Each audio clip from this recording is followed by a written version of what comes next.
Shalom, salam podcast M116 Mazmur pasal 1 sampai ke 6 yang menjadi dasar agar hidup kita makin baik, makin benar, makin sehat, dan makin bijaksana. Kita akan belajar tentang perampasan aset atau undang-undang perampasan aset tindak pidana.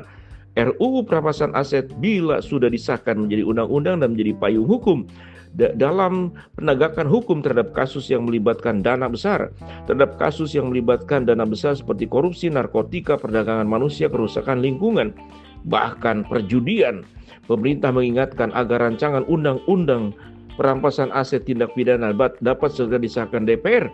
Meskipun praktiknya belum ada pembahasan antara DPR dan pemerintah, setidaknya melalui RUU perampasan aset negara nanti dapat merampas aset-aset yang berasal dari tindak pidana dengan lebih mudah.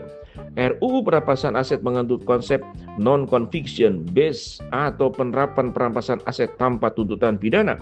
Direktur Hukum dan Regulasi Pusat Pelaporan dan Analis Transaksi Keuangan PPATK Fitriadi Muslim mengatakan penyusunan RUU perampasan aset sudah dimulai sejak 2008 dan mengalami berbagai pembahasan di internal pemerintah. Nah, dengan masuknya RUU perampasan aset dalam data program legislasi nasional, prioritas 2023 diharapkan dapat segera dibahas dan disahkan menjadi undang-undang.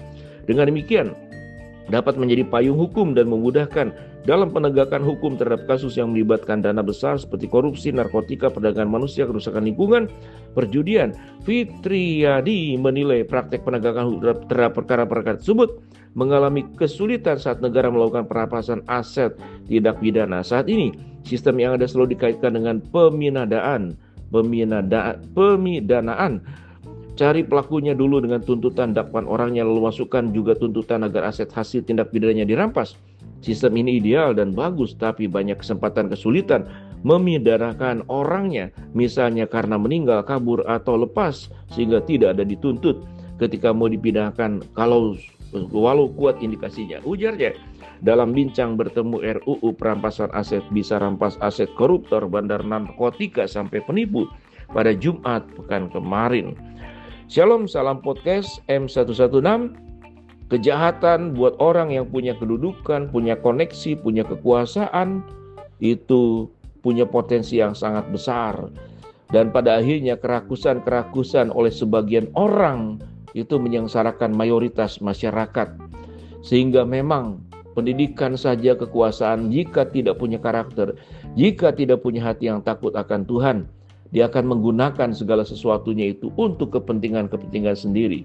Sejarah Alkitab mencatat bagaimana Herodes, bagaimana Firaun, bagaimana raja-raja yang melakukan kehidupan sewenang-wenang, sesukanya, semaunya, bahkan merasa dirinya sudah sebagai Tuhan. Dia tidak peduli lagi untuk rakyat, tapi peduli untuk kekuasaan, untuk perutnya, untuk hobinya, untuk nafsunya, untuk ambisinya. Menakutkan orang yang punya kemampuan secara potensi, kekayaan, kekuasaan, pengaruh, namun hatinya tidak takut akan Tuhan.